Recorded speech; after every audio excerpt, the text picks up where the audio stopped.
All right, hello everybody, welcome to another math teaching video with Mr. Sgrano. In today's video we're going to be talking about Riemann sums, the definite integral, and the first fundamental theorem of calculus. This is going to really tie together a lot of what you've already probably been doing in calculus. So, we have Riemann sums. I don't know why I'm using purple.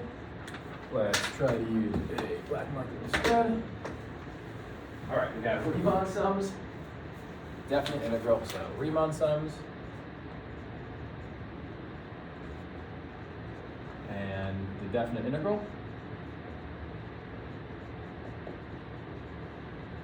Okay, Riemann sums, definite integral in what we call the first fundamental theorem of calculus.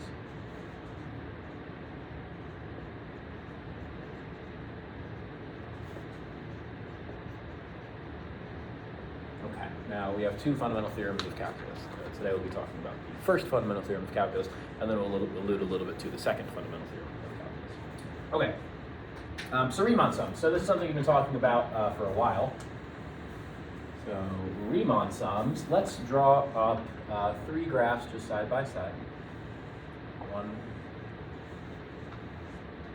Actually, I'll just draw two graphs side by side right now. Yeah, like three graphs side by side.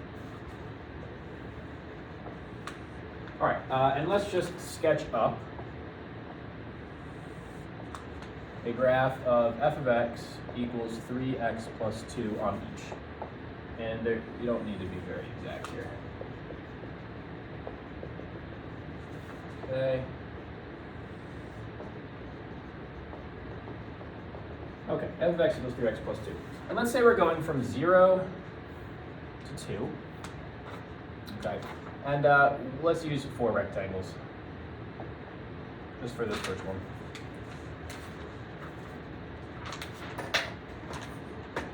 So we can say we have this rectangle goes to here,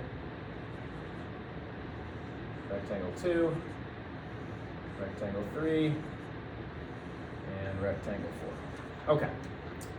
And so this would be, we can figure out the sum of these 4 rectangles and get an n equals 4 to be a right Riemann sum approximation of the true area under the curve. Hopefully that sentence made sense.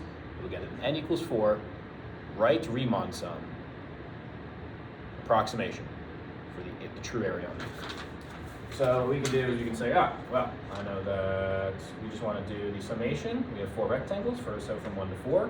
Of the base of each of these is 1/2. An easy way to think of it is it's 2, the width of it, divided by the number of rectangles, 4.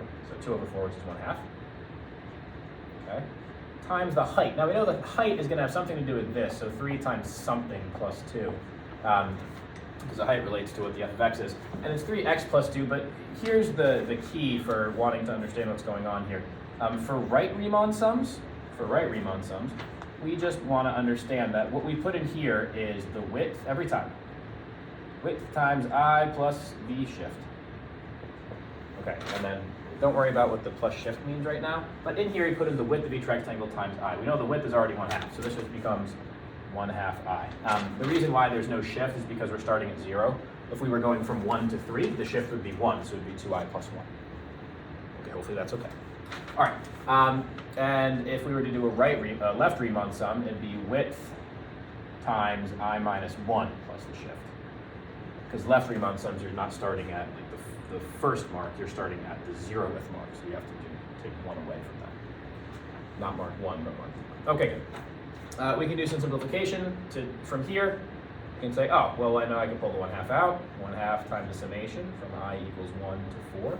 Of 3 times 1/2 I is 3/2 I plus 2, which I can rewrite again as the summation from 1/2 times the summation from I equals 1 to 4 of 3/2 I. I'll actually pull this out. I'll make it 1/2 times 3/2, so 3/4 I, right? So I just took this and moved it out, and then now I'm separating these two. So plus 1/2 the summation from I equals 1 to 4 of 2. Okay, so if we were to do summation toolbox here, we'd have 3/4 times 4 times 5 over 2 plus 1/2 times 2 times 4 is 8. Okay, this ends up being 15 over 2 here, okay? So 15 over 2 plus 4 is 11.5. Okay, fine. So this, I'll write it in green just so you know, this area here is 11.5. Okay, lots of algebra, really no new math going on here, but lots of algebra. Okay, so if I am to now talk about here, let's go from 0 to 2 again. Go from 0 to 2 again, and let's just say that there are 10 intervals. So I will use 10 rectangles, and you can just sketch it. 5 will have to go here. So 1, 2, 3, 4, 5, 6, 7, 8, 9. Kind of shush it out for the 10th one. 10. 10. Those are all the exact same width.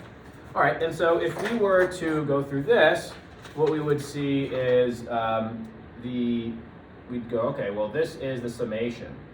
This area here, this area here would be the summation from I equals 1, well, we have 10 rectangles, of the width of each. The width of each, well, it's total 2 divided by 10 rectangles. So 2 width divided by 10. So each rectangle is going to be 1/5. Okay, that's happy. All right. Now times, you know, it's going to be, again, 3 times something plus 2, which just comes from here. 3 times something plus 2. Base times the height comes from f of x. Okay, now in this case, we're dealing with, again, a right Riemann sum. So it's going to be width times I plus the shift. Again, shift is 0 because the leftmost point starts at 0, so there's no shift. And so you just get 1/5. The width of each of these we just said was 1/5, so 1/5 I. Okay, and if you're going to go through all this math, which is the exact same as what we did here, you would say that this ends up equaling 10.6. This ends up equaling 10.6. Okay, so we're approaching some number. And we can actually figure out what it is by using basic geometric shapes. Before we get there, though, let's see what we're trying to get at. What we're trying to get at is we went from n equals 4 here to n equals 10 here. Now we want to say, what happens as n approaches infinity? Also known as the delta x being the change in the width of the rectangle being 0. Well, what you have is you just have a bunch of basically the width of, you know, even thinner than this mark. It would just fill up completely everything from 0 to 2. Like this, just infinite number of these, okay? And the notation here, I'm just going to hand wave a little bit, but basically you're saying the limit as n approaches infinity of the summation from I equals 1 to an infinite number of rectangles of the bases times the height.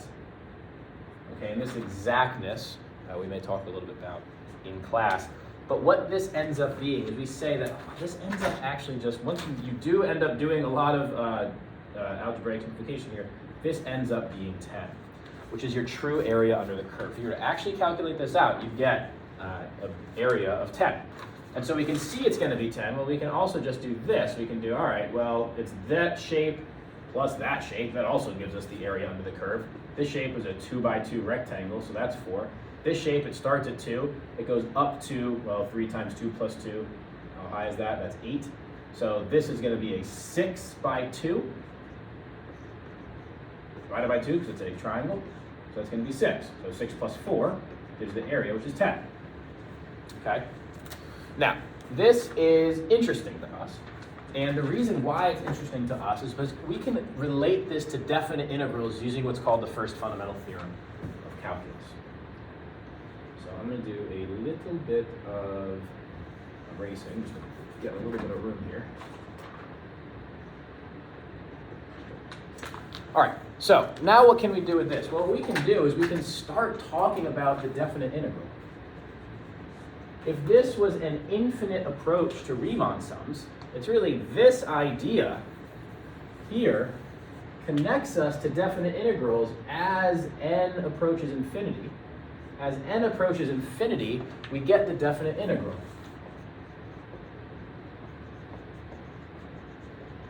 And this is easiest to think of what's going on through examples. So we'll just say example 1.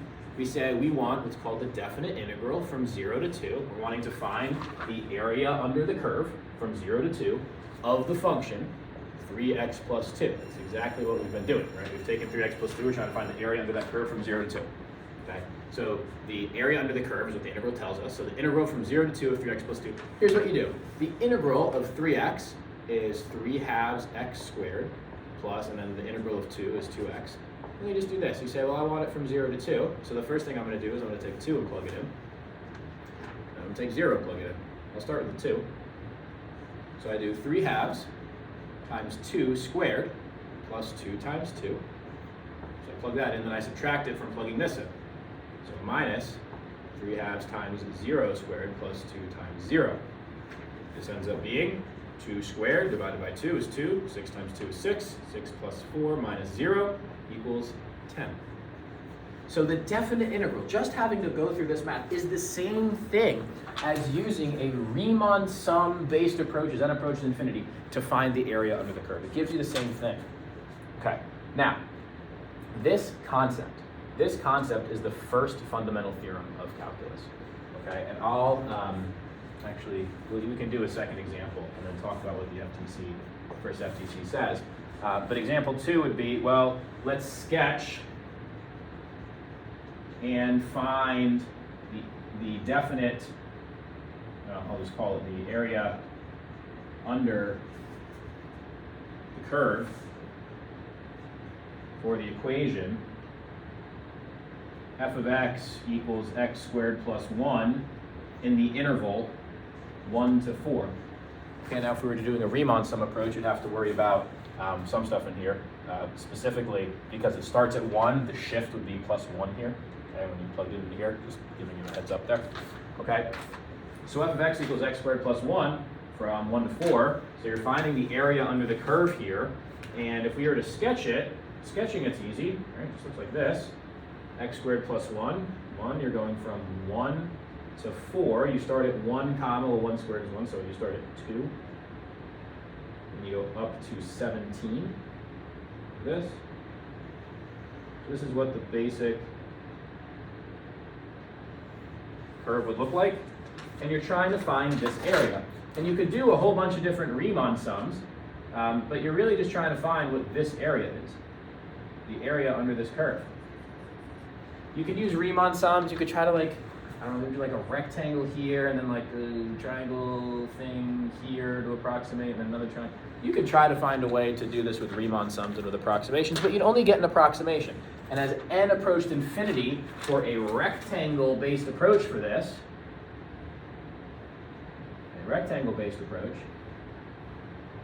that would be the same as solving for the definite integral. So how do we go about this? Well, very simple. We say the integral from 1 to 4, I'll make that a little smaller. The integral from 1 to 4 of x squared plus 1 times dx, well, that's the same thing as integral of x squared is 1/3 x cubed plus the integral of 1 is x. So this thing from 1 to 4, okay?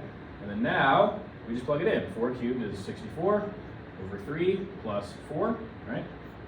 Minus 1/3, because 1 cubed is 1 times 1/3 is 1/3, plus 1, okay? So this ends up being 64/3 plus 4 is 25.33, minus 1/3 plus 1 ends up being 23.33, minus 1/3 is 25, so 25.33 minus 1/3 is 25, and then you end up getting plus 1, so it ends up being 26. So the area under this curve, this ends up being 26. So to actually calculate. So hopefully this is interesting. What this gives us is what's called the first fundamental theorem of calculus. The second fundamental theorem of calculus says that the derivative and the integral undo each other. That's what the second fundamental theorem of calculus says. The first fundamental theorem of calculus basically says you're allowed to take definite integrals. It says if you are given the integral from a to b of f prime of x times dx, you can solve this by the integral of f prime being f of x. It's f of x from a to b, which this is kind of our notation for this. What you really do is just do f of b minus f of a. So go back, this is the integrand. Solve for the integral, plug in the two endpoints, subtract them for each other. That's it. We'll talk more about this later. But this is an introduction to how the Riemann sums moving from n equals 4 to n equals 10 to n equals infinity gives you a very accurate, it gives you the area under the curve, which can also be found using a definite integral by the first fundamental theorem of calculus. All right, thank you very much. See you in class.